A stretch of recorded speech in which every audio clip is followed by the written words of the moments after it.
Back in 1930, John Maynard Keynes made a prediction. He predicted that by this age, basically, that we would all be working 15-hour work weeks.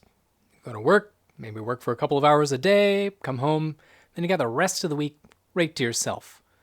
Obviously, that didn't really work out. I, for one, am pretty disappointed about that. But why? Was he wrong? Was he wrong that technology would soon necessitate very little work? That we could basically meet all of our necessities by robots, by automation? Was he wrong that the economic conditions were such that we didn't really all need to work? Well, no, not really.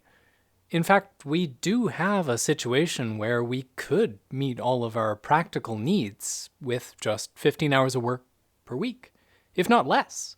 In fact, there would theoretically be possible a large portion of our population that just didn't have to work at all. And the jobs that did need to be done, they're probably not bad jobs at all. Jobs that you kind of want to do rather than jobs that you gotta do. All the messy stuff, all the dirty stuff, that can all mostly be automated already. And the stuff that can't, that's messy and dirty, well, it could be paid a lot better, that's for sure. But why didn't we end up with a 15-hour work week? How did we end up with this 40-plus hour work week for a lot of people and still not really being able to make ends meet? Where did all these jobs come from? Why are there so many jobs? And why politicians are so obsessed with jobs? It's on the agenda of basically every mainstream politician today. Both Democrat and Republican, liberal, conservative, NDP even.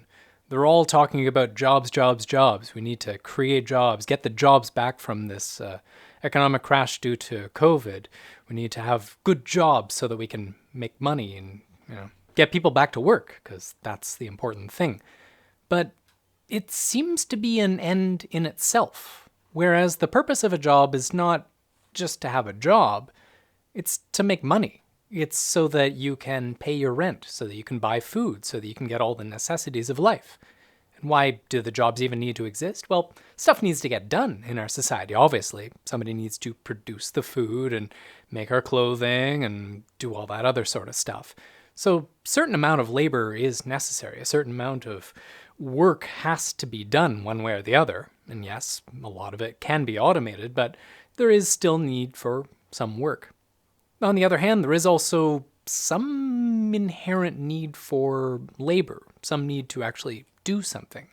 Because as they say, the idle hands make for the devil's work. I don't really mean it in that way, but more so that humans love to do stuff. Like we're not idle by nature. We wouldn't just laze around and do absolutely nothing if we didn't have to do anything. We'd want to create stuff. We'd want to do some form of labor. Even if that labor is just social in nature, even if it's just like raising children or being outside and gardening, stuff like that. There's a lot of jobs, a lot of labor that we do, a lot of work that needs to get done that isn't actually a paid job. And really, there's a lot of labor that needs to get done that isn't a paid job that isn't getting done because it's not a paid job. And meanwhile, the people that would prefer to be doing that kind of labor are stuck doing something else. They're stuck pouring coffee at your local coffee shop or working some desk job, pushing papers for no real good purpose. And in fact, a lot of these jobs are downright counterproductive. They're actually destroying value for our society. They're getting in the way of meeting our needs.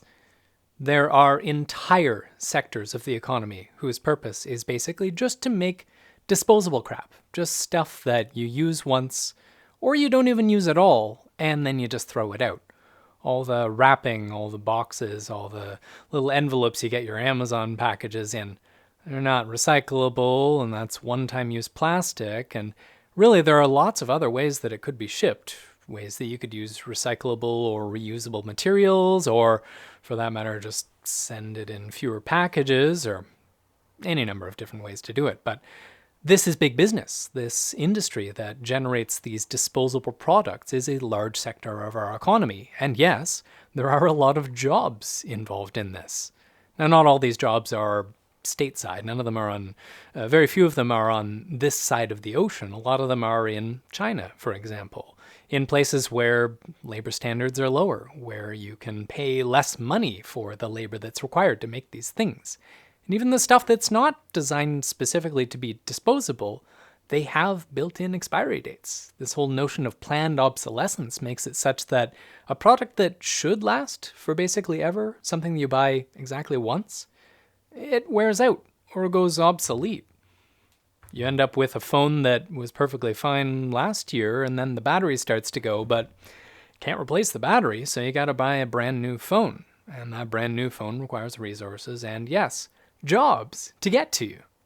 And if we look at some of the things that we purchase that are in this genre of things, a lot of them really aren't all that necessary either. A lot of just like widgets and gadgets and one-time use things that really aren't particularly necessary. Thing is, there's desires being induced here. There's an actual false need, a fake need, fake necessity that's being generated in order to sell you stuff. There's a lot of products that definitely, strictly are not necessary, but through some wizardry of marketing and through the induction of anxiety in the public, it's perceived to be a need, something that is absolutely necessary. Take, for example, shampoo and conditioner. I haven't used shampoo in my hair in 5, 6, 7 years, something like that. Right now it's a little bit of a mess, but it's not a necessary thing. When I was in my mid-20s and early 20s, my head was just constantly itchy. Just scratch, scratch, scratch, dry, had flakes of dead skin coming off all the time. I had to shampoo it basically every single day because it got all gross and smelly and awful. And it got intolerable at a certain point. But then I started realizing that, hey, hang on a second here. I'm using shampoo to take the oils out of my hair. Then I'm using conditioner to put a fake shininess back into my hair. And then I'm using some sort of styling product to put oil back in my hair. Why not just cut out the middleman? Just rinse it with water and just see what that does. It was hellish for a couple of days. Definitely was not a very pleasant experience. The buildup of dead skin got even worse. It was itchy, itchy, itchy. But then after a week or two, started to get better. Now I don't really have dry skin problems at all. My scalp is doing A-okay, just fine. And my hair, I think it's pretty good. Didn't put... I sometimes put coconut oil in it because it tames the frizz a little bit, but I didn't do that today, and that's why I got this thing going on here. But, that's kind of beside the point. My point is that shampoo isn't necessary for the vast majority of people. I mean, some people may need that sort of thing, and, if you use shampoo and you like it, go for it. It's entirely up to you. But keep in mind that this is a necessity that isn't really a necessity. It's something that's been created by marketing. The marketing industry needed a reason to sell shampoo, so they generated this norm in society that, you have to wash your hair every day, you have to shampoo your hair. And then the product itself causes this problem, this vicious cycle where you're constantly having to shampoo and then conditioner and then replace the oils and then shampoo, conditioner. Same thing with shaving. It's not strictly necessary for women to shave their armpits or the legs or anything like that, or even your face if you're a man. But the razor industry, the grooming industry in general, has created this social norm that makes it unacceptable for women to have hairy armpits or hairy legs, even though women grow hair on their legs and in their armpits. Everybody gets hair around the place. And yes, once again, if you prefer your bits to be not hairy, to be hairless in general, fine, go for it. Do whatever. That's a personal choice. But this norm setting makes it so that most people feel themselves subject to social censure if they don't follow the norm. If you don't shave your armpits or your legs or stuff like that, somebody's going to be like, ew, it's hairy armpits. And who cares? Who really cares? It doesn't matter to anybody. It's not like it's abhorrent or anything like that. It's not unhealthy in any way. It's a preference. But it's a preference that's been enforced by this social normification, by the induction of a norm through marketing, through basically brainwashing. This is part of Herbert Marcuse's thesis in One-Dimensional Man, that we've been turned into people that our basic needs are met. Like, the vast majority of people have their basic needs met. Food, water, clothing, blah, blah, blah, etc., etc.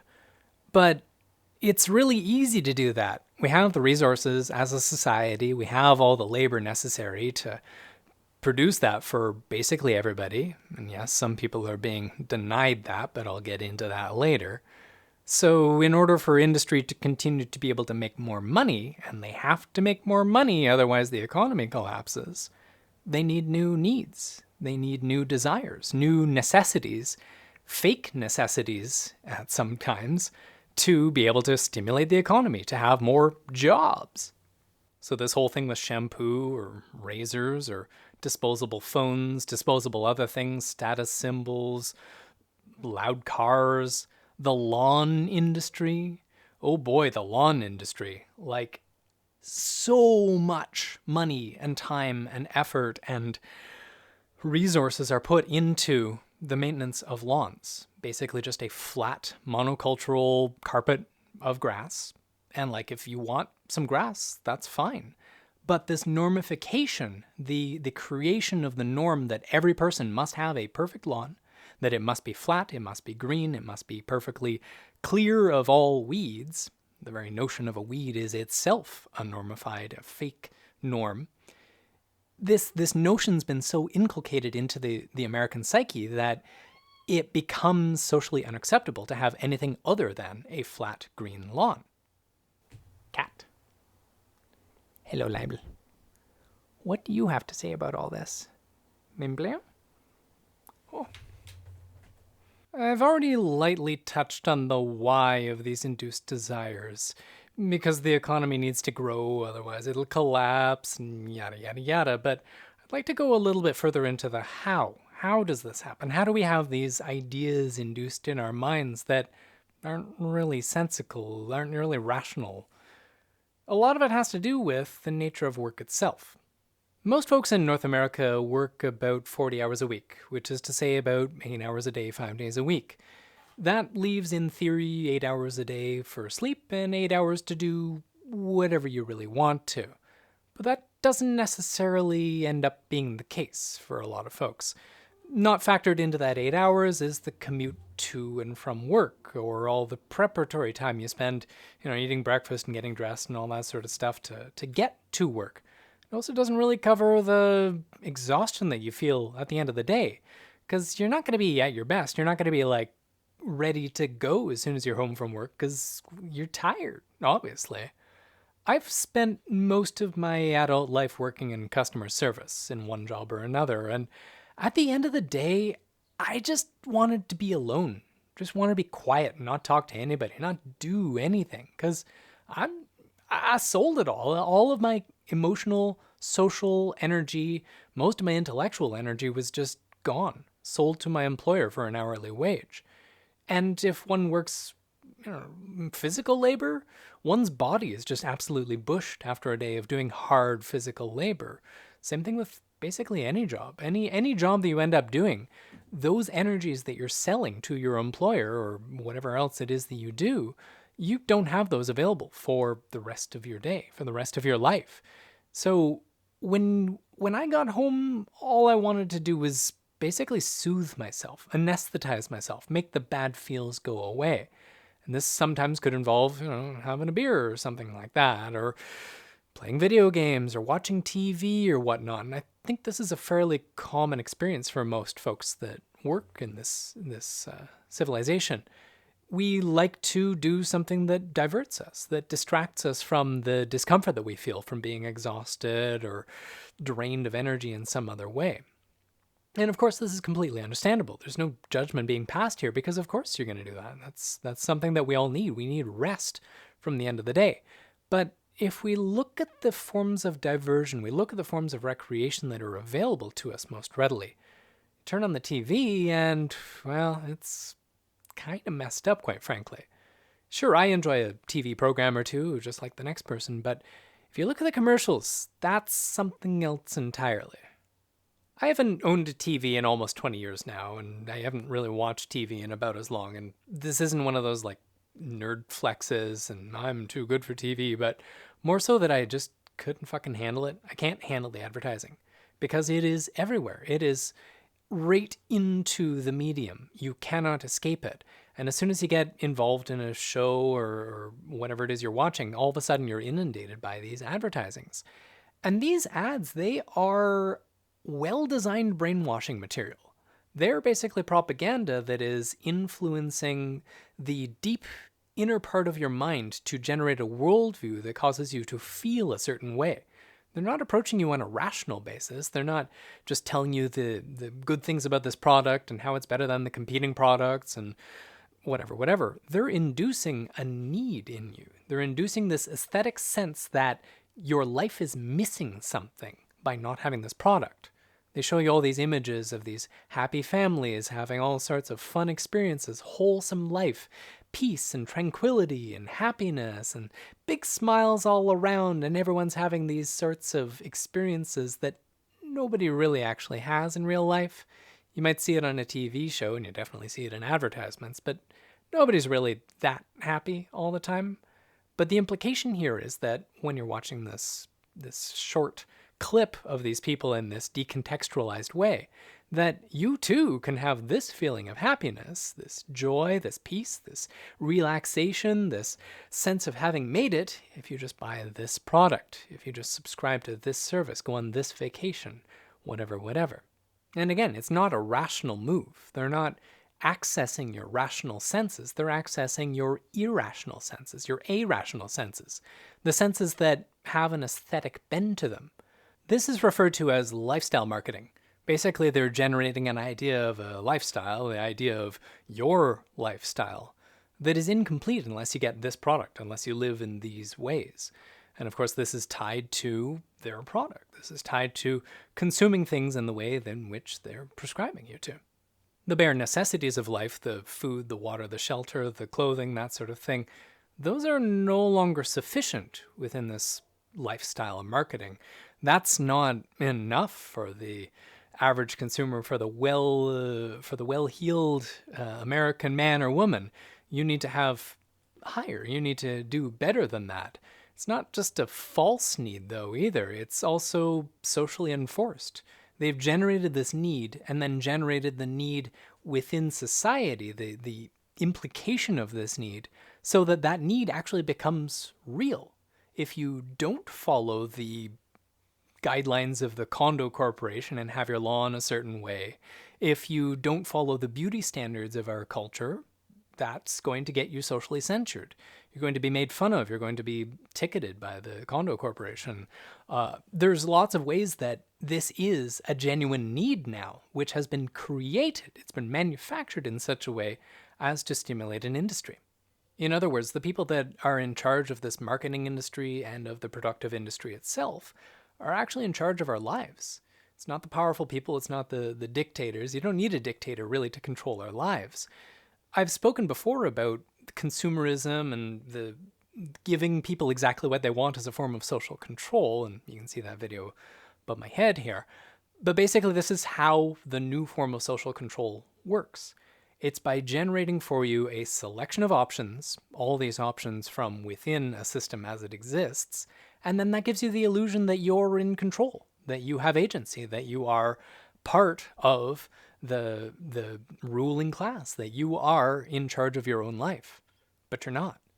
It also gives us a historical view of the world, that everything's always been this way, that the need for shampoo, the need for a lawn has always been like a real need, that this is a genuine part of the human experience, but it wasn't. This is a very, very recent thing.